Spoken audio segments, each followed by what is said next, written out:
Alright guys, selamat siang semuanya.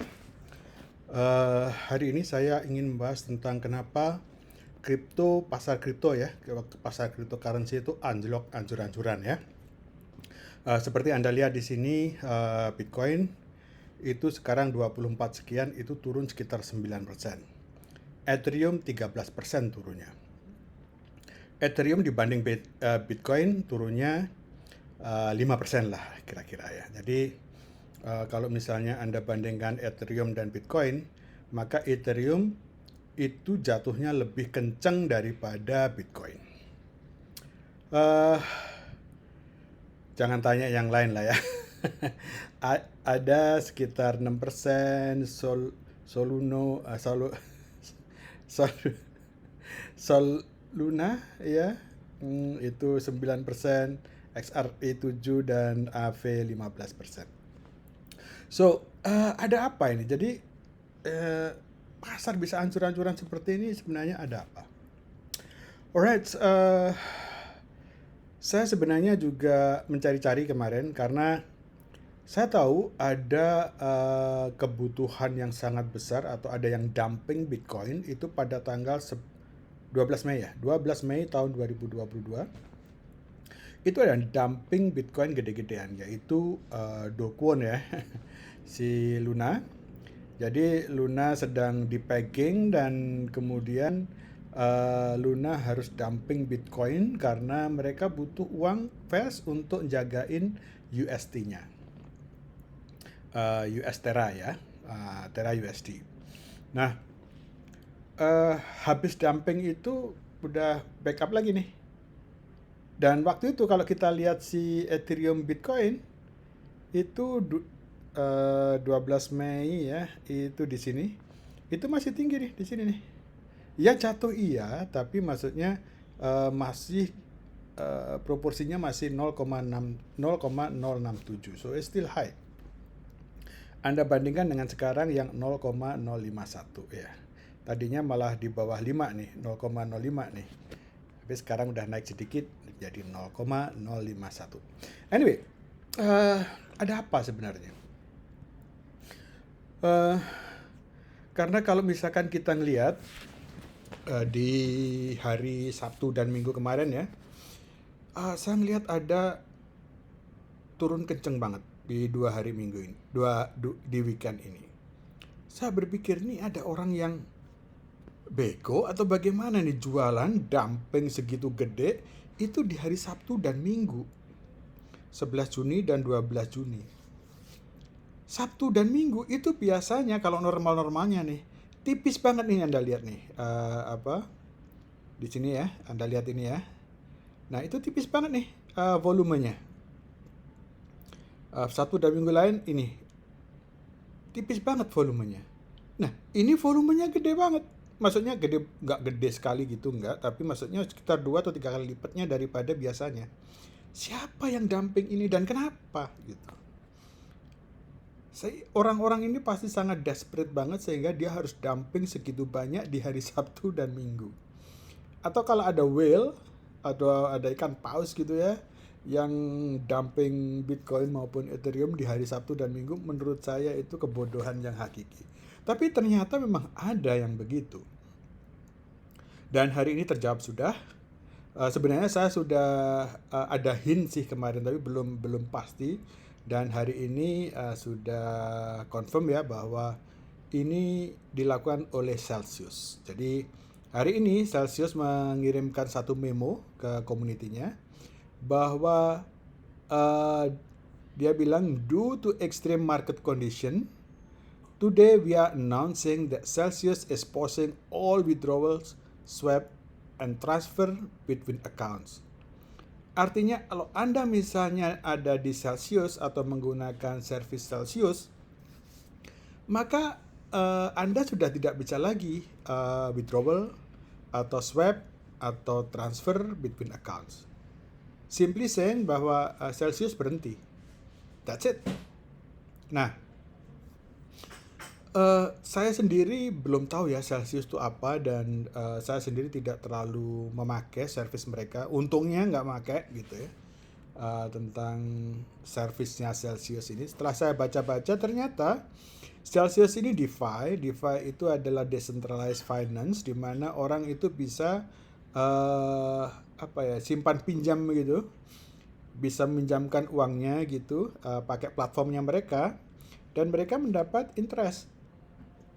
Nah, caranya bagaimana? Mereka itu memakai Ethereum ya. Jadi misalnya gini, Anda punya katakanlah 100 Ethereum atau 1 Ethereum lah, katakanlah satu aja, nggak usah banyak-banyak.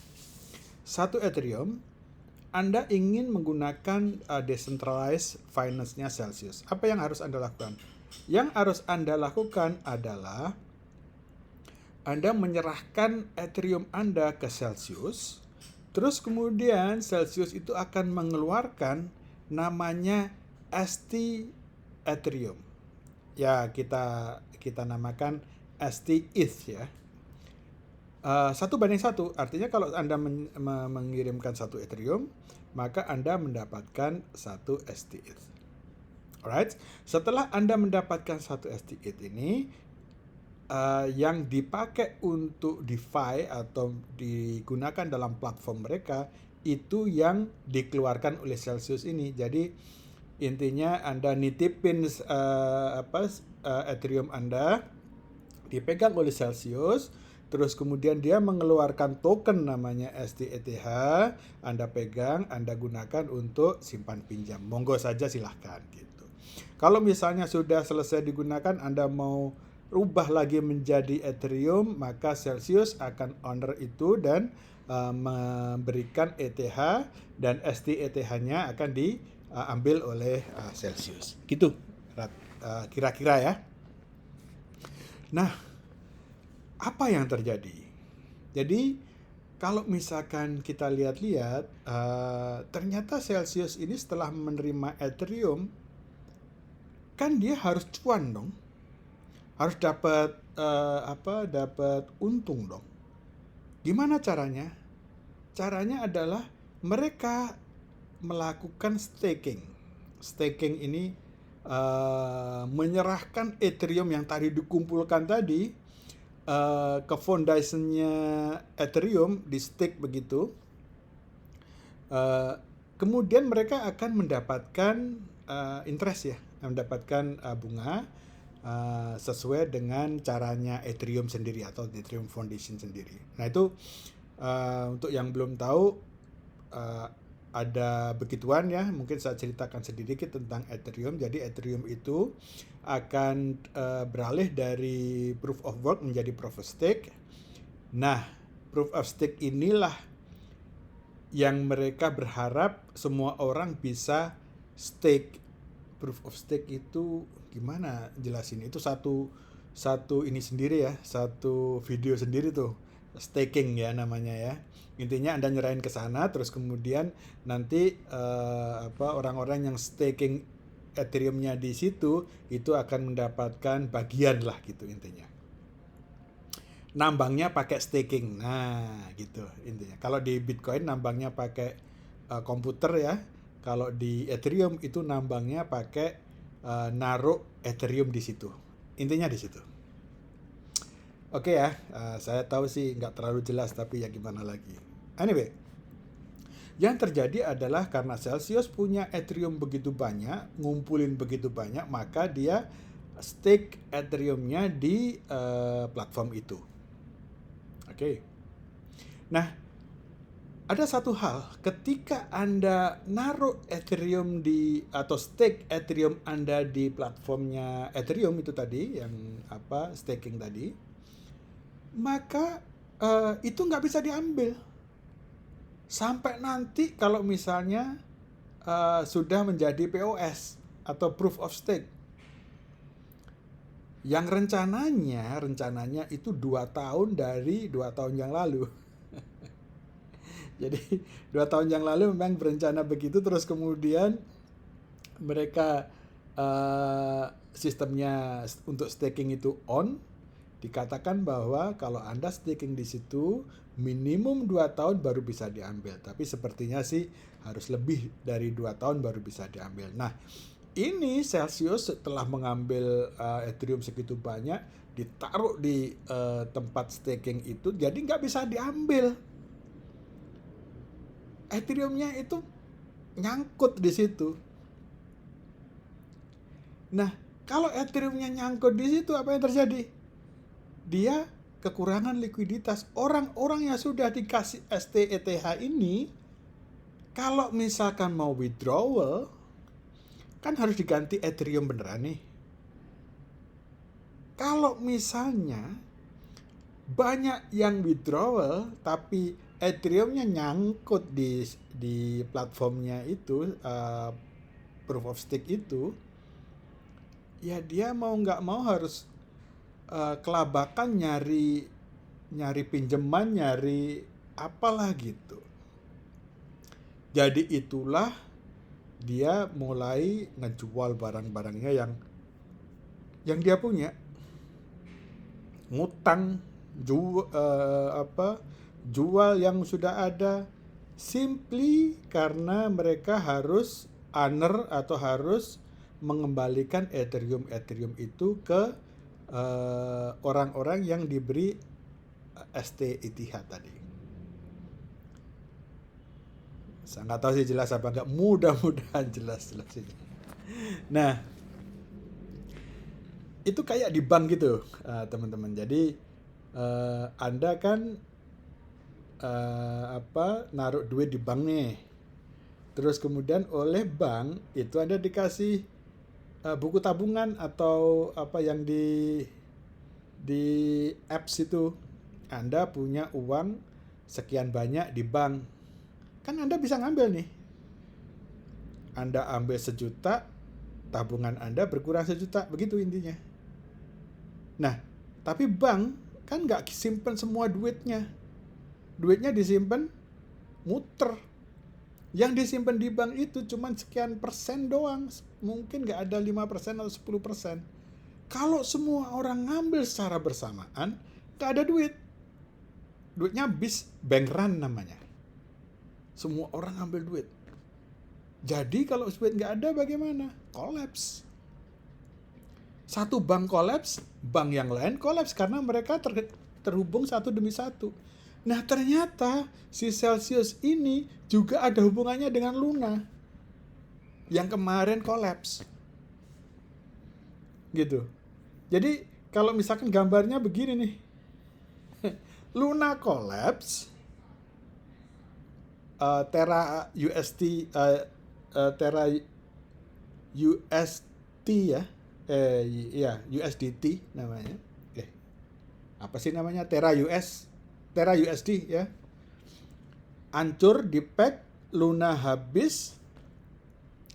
Ternyata yang punya duit di Luna itu nggak sembarangan. Celsius juga naruh duit di sana gede banget. Begitu anjlok, Ethereum dia ditaruh di staking, terus kemudian duit dia ditaruh di Luna, dia harus jual semua barangnya, Lunanya hancur. Nah dia udah nggak dapat duit lagi, Celsius. Ada Hex juga hancur. Dia ngedrag Ethereum sekarang. Ethereum dia harus jual semuanya yang dia punya untuk digunakan untuk ngembaliin nasabah-nasabahnya. Tapi duitnya dia nyangkut gitu. Oke ya. Nah itulah yang terjadi sekarang ini. Kenapa ini turunnya kenceng banget? Tentu saja nggak cuma itu ya, teman-teman semuanya ya. Nah ini ada kalau Anda lihat orang-orang yang lagi nge-short nih, naiknya 23% nih. Wah, begitu tahu atau bau darah gitu ya. Orang-orang yang punya duit lebih gitu, shorting itu leverage, pakai leverage. Punya duit 100, leverage 10 kali, kayak dia punya duit 1000. Jual 1000 ETH misalnya. Nah ini nih. Naiknya tinggi banget nih. So, this is what happened. Nah, eh, sehingga Ethereum jatuhnya kenceng banget, Bitcoin jatuh juga, ditambah juga si Amerika lagi naikin suku bunga. Ketika Amerika naikin suku bunga, ya, maka orang-orang akan lebih baik nabung di USD fiat currency, uang itu, uang biasa. Gua jual aja Bitcoin, gua jual aja Ethereum. Duitnya itu gua taruh di bank bank US. Gua dapat lebihan interest karena interestnya ditinggikan atau bunganya itu, suku bunganya itu ditambahin gitu, sehingga ini jatuh, semua jatuh. Indonesia sendiri juga hancur ya. Ini saham-sahamnya BBRI ya, tapi nggak separah Amerika. So, tadinya saya mau long ya. Long itu maksudnya meskipun saya nggak punya barangnya, tapi saya pakai duit gitu, leverage 20 kali mau beli di sini tadinya. Wah, ini anu ya, udah parah banget nih, nggak mungkin turun lagi. Hari ini turun 10. Sekitar 10%. Untung saya nggak jadi long. Teman-teman, kalau misalkan Anda melihat ini, mungkin Anda kemecer ya. Kemecer tuh maksudnya ngiler ya. Ngiler untuk pakai leverage gitu. Saya sarankan jangan. Itu namanya Anda menangkap belati jatuh. Kalau Anda menangkap belati jatuh, kemungkinan luka Anda semakin dalam. Oke? Karena kita nggak tahu ini sampai kapan selesainya ini. Ya buktinya sekarang dia udah nyetop. Artinya sudah nyerah gitu. Gua udah nggak bisa lagi nih ngasih, ya kalau misalkan yang withdraw itu banyak lagi, saya udah nggak siap. Dan saya juga agak kasihan kalau misalkan ada temen yang di sini ya, karena sepertinya bakalan repot. Karena apa?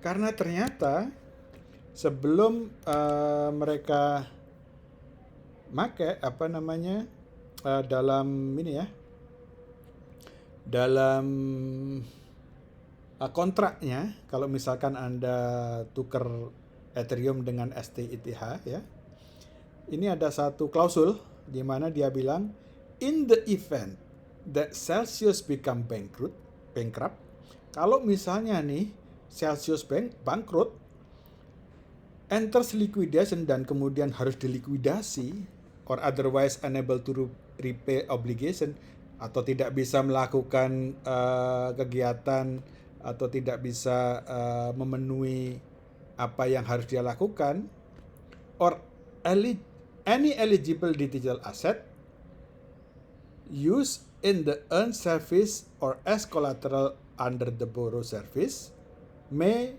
or may not be recoverable. Artinya semua digital barang-barang digital atau digital asset yang telah tadi diberikan ETH atau apa ya, yang diganti dengan STETH tadi, itu kemungkinan tidak bisa ditarik. Dan dia udah jaga-jaga, and you may not have any legal remedies, dan lu nggak bisa, lu nggak punya legal standing, intinya gitu. At or right connection with Celsius obligation to you other than your right as creditor of Celsius under any applicable laws. Kalau misalnya udah nggak bisa, lu nggak punya legal remedies atau legal right lah untuk intinya hold Celsius accountable, untuk minta Celsius bertanggung jawab.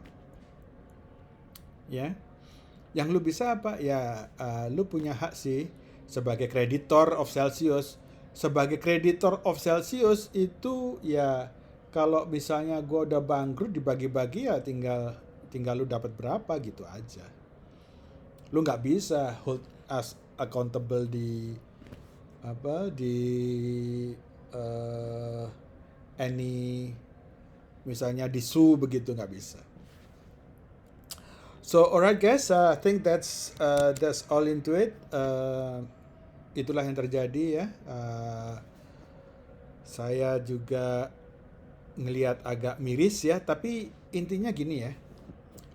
Kalau misalnya ini terjadi karena ada seorang atau beberapa orang yang lagi parah banget, lagi hancur banget, saya nggak yakin ini akan terus-terusan. Maksudnya ini Black Swan ya namanya ya, angsa hitam. Black Swan event yang saya yakin sih temporary ya, temporary karena in the end kita semua butuh kok Bitcoin. Gua nggak yakin dengan Ethereum ya, tapi saya sih ngelihatnya untuk Bitcoinnya sendiri negara-negara udah pada mau make kok gitu. Well, adoption is highest kok now. Yang wallet yang lebih dari 0,1 itu all time high sekarang. So consider this as transfer wealth ya, coming from Celsius untuk kita. Kalau Anda punya uang ya belilah gitu. Kalau nggak punya ya sudah, nggak apa, jangan beli leverage ya. Again, jangan beli leverage. Saya sih kadang-kadang kalau main aja, tapi kalau misalnya untuk serius sih enggak. Ya nggak banyak lah yang kalau misalkan mau saya pakai leverage. Oke teman-teman, gitu aja ya. Kayaknya kepanjangan saya ngobrolnya. So thank you very much. I'll see you next time. Cheers.